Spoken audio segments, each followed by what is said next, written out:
Eh bien, nous avons essayé de fonctionner en autofinancement. Donc il a fallu faire preuve d'ingéniosité. Nous avons des programmes, nous avons nos assiettes, nous avons notre tombola. Nous avons pas mal d'éléments qui nous permettent d'être assez optimistes quant à l'équilibre financier de cette manifestation. Toutes les composantes de cette manifestation étaient très motivées. Toutes les composantes ont apporté le maximum d'attention et de soins. Et effectivement, on nous a dit que l'organisation était très bonne.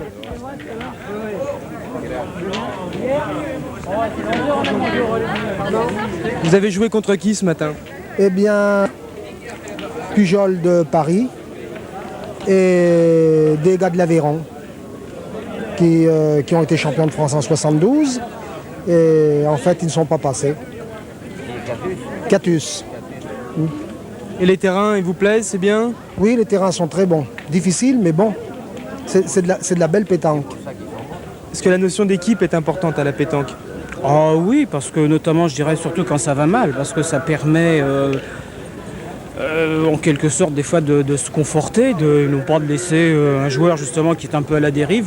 Bon, c'est à ses équipiers de le forcer à essayer de se remettre dans le jeu, quoi.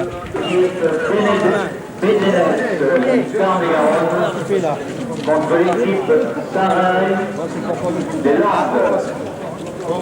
Terrain numéro 10. Ça, tu mouches.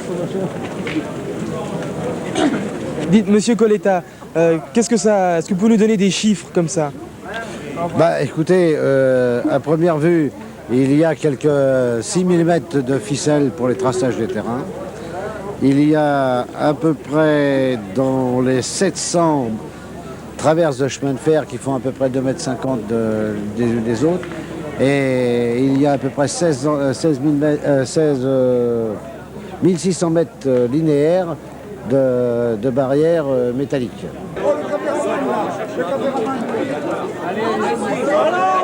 En France, 74%, d'après un sondage qui a été fait récemment, 74% des Français ont joué aux boules. Et malgré cela, personne ne s'intéresse à nous. Pour avoir 4 lignes sur un journal, il faut se mettre à genoux, s'il vous plaît, un communiqué et tout. Ce qui est le plus intéressant, c'est que dans le monde entier, on joue. Et ils ne sont pas obligatoirement licenciés, ils n'envisagent pas la pétanque. Vous avez demandé tout à l'heure au précédent, là, la pétanque. La pétanque, je vais vous dire ce que c'est. C'est le bon plat qui s'accommode à toutes les sauces. Ça peut être un sport, si vous faites de la compétition, sur de longs parcours, des championnats de France, des grands concours à Marseille. Voilà, ça c'est de la compétition. Maintenant, si vous jouez contre un ami, entre deux villas ou dans une forêt au bord de mer, si vous jouez là, c'est un amusement. Vous comprenez? Alors mettons que la pétanque, c'est un jeu sportif qui s'accommode à la sauce que vous voulez. J'ai 65 ans, je joue depuis 60 années, eh bien j'en apprends encore, j'en apprends. C'est un sujet qui va à l'infini, on en apprend toujours. Parce qu'à la pétanque, on ne fait jamais le maximum. Et le maximum serait d'embouchonner à chaque boule pointée et un carreau à chaque boule tirée. Vous pouvez aller voir les champions du monde, ils ne le font pas. Non, Choupé vient de trouver. Alors que la main était bien engagée. À la Ciotat, au terrain Béraud, qui était le terrain où les sociétaires des joyeux boulomanes ciotadins jouaient, à la Provençale, il y avait un joueur chevronné de jeu provençal qu'on appelait Jules Le Noir, qu'on surnommait Le Noir parce qu'il avait le teint basané, qui était paralysé des membres inférieurs par suite de rhumatisme, assis sur un fauteuil. Il regardait avec envie tous ses collègues qui jouaient au jeu provençal. Et il lançait des pierres très près, alors il s'amusait avec une pierre un peu plus grosse à taper cette pierre. Alors ses collègues, le voyant assis comme un pauvre malheureux, là, décidèrent de jouer avec les boules plus près, dans un rond assis, et eux seraient debout dans ce rond avec les pieds tanqués, les pétanca, comme on dit en provençal, qui veut dire pieds joints dans le rond. Et alors ils jouèrent comme ça à 6 mètres, et ça a plu. Ça a plu.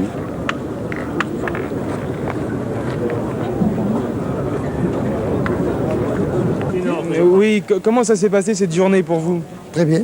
Du moment que nous gagnons, ça se passe toujours très bien. Et quelle est votre spécialité? Moi, je n'ai pas de spécialité. Le tirage au pointe, c'est à l'humeur du moment, selon ce qu'on doit faire ou ne pas faire. Vous êtes du milieu? Du milieu. Non, je ne suis pas du milieu. Il n'est pas du milieu, il fait milieu. Vous faites le milieu? Oui. Là, à l'occasion, je peux tirer ou pointer. Hein. On est interchangeables tous les trois. Votre match de la journée, c'était lequel? Contre les champions de France. C'était maintenant contre les champions de France. Malheureusement, on a été vaincu par meilleurs que nous. Hein. Ils sont meilleurs. Et sur quel coup vous l'avez eu vraiment? Il a joué pour le public. Voilà, j'ai que ça à dire. Alors nous sommes en demi-finale en direct du Bourget où le tirage au sort a donné les demi-finales suivantes. L'équipe de Choupé Seine-et-Marne rencontre la Haute-Garonne emmenée par Dejean. Et dans la deuxième demi-finale, l'équipe Sarail-des-Landes rencontre la Lozère emmenée par Monard. Alors au tir, Choupé qui arme son bras. Et une fois de plus, magnifique tir de Choupé qui enlève la boule et redonne le point à son équipe. C'est un véritable phénomène, mais c'est vrai. Ici Bidot, le milieu, arme son tir également. Et frappe et carreau sous un tonnerre d'applaudissements. La public non seulement connaisseur, mais aussi régional. Nous rappelons les scores actuels. Seine-et-Marne et Haute-Garonne, 3 partout.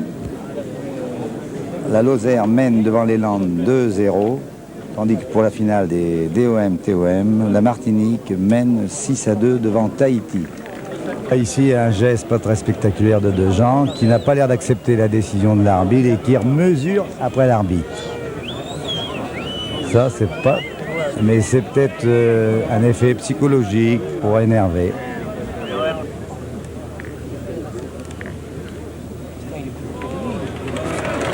Dans l'équipe de Jean, festival de Dejean au point.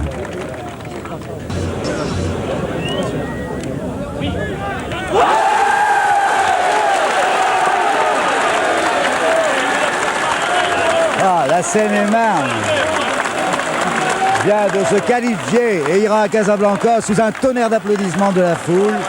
Magnifique partie. Les joueurs s'enlacent. C'est vraiment du délire du côté de la foule et du côté des trois joueurs. Maintenant, les joueurs se serrent la main parce qu'après une partie, même s'il y a eu des incidents, le sport reste le sport. Vous savez, on a pris les parties comme elles venaient. Hein. Bon, maintenant, on espère, on est là. Bon, on est arrivé on est en finale, c'est tout. Pour l'instant, c'est bien, mais faut gagner, c'est tout. Quel point, c'est le point de... Eh ben, nous reprenons la finale en cours de jeu.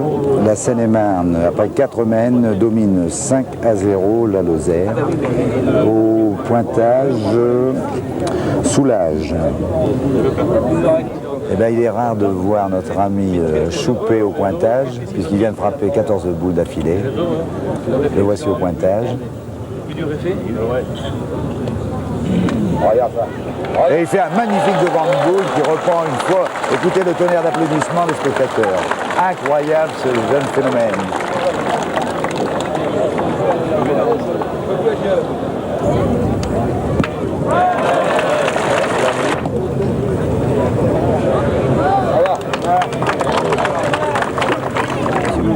Eh bien, nous sommes toujours à 8-2.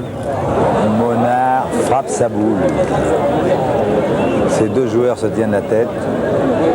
Ça, c'est grave.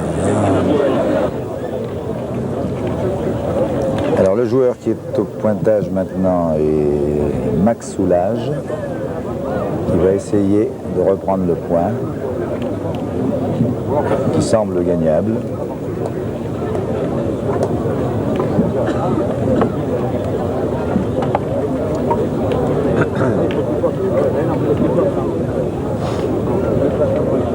Les joueurs de la Lozère semblent quand même soucieux.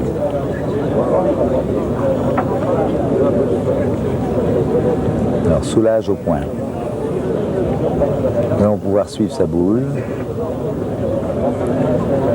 Elle est partie.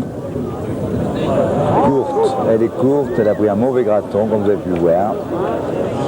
Eh bien, nous arrivons peut-être à ce qu'on va appeler la fin de ce championnat de France. Actuellement, la Seine-et-Marne qui mène 10-2 à le point par terre et encore 4 boules en main. Et voici le phénomène Choupé au tir qui, comme d'habitude, va prendre son emplacement dans le rond. Le silence est réclamé dans la foule. Il va aller inspecter la boule. Non, il ne va pas tirer. Pas possible. Vous le voyez, il est parti tranquillement se concentrer sur la boule.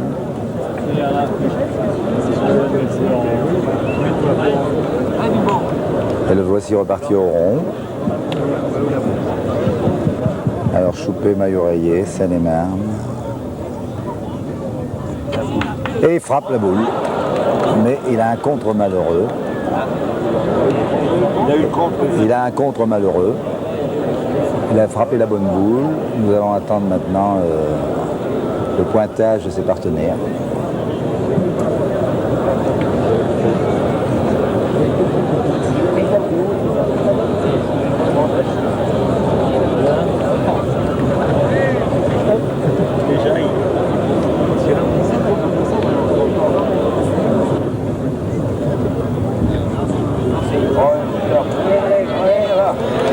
Qui gagne le point. 11 par terre. Il reste encore 2 boules aux 2 joueurs.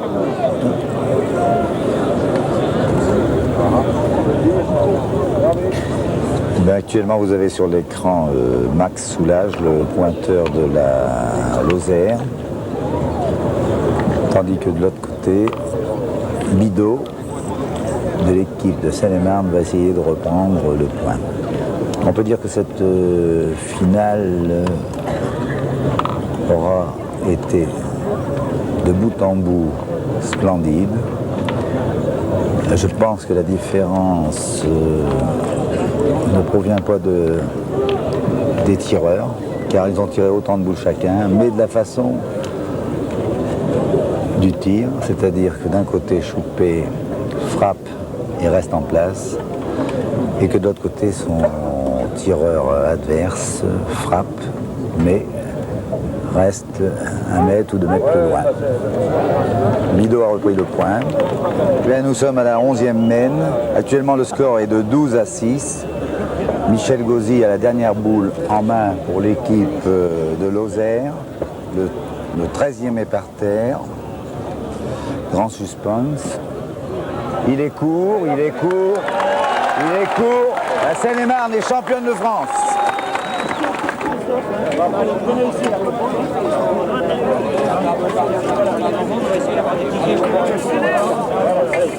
Bernard, Bernard, mets-moi ton pied là-dessus là. Christophe, mets ton poing là-dessus. pour les tirer, il te faudra bien rester. Il faut passer par là. Viens, saute. Ouais. Oui, c'est où? Derrière. D'accord, mais il faut que je travaille avec et après, d'accord, faire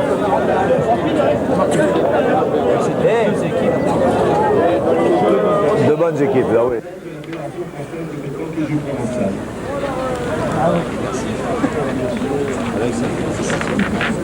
Merci.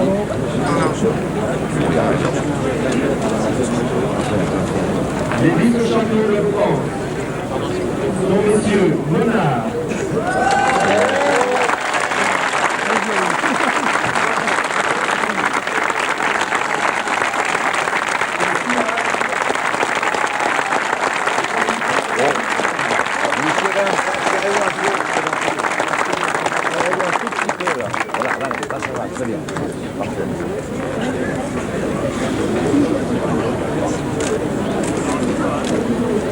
Messieurs. Tous les trois, vous la prenez. Vous la prenez tous les trois. Monsieur, voilà. Ah non, il cache derrière.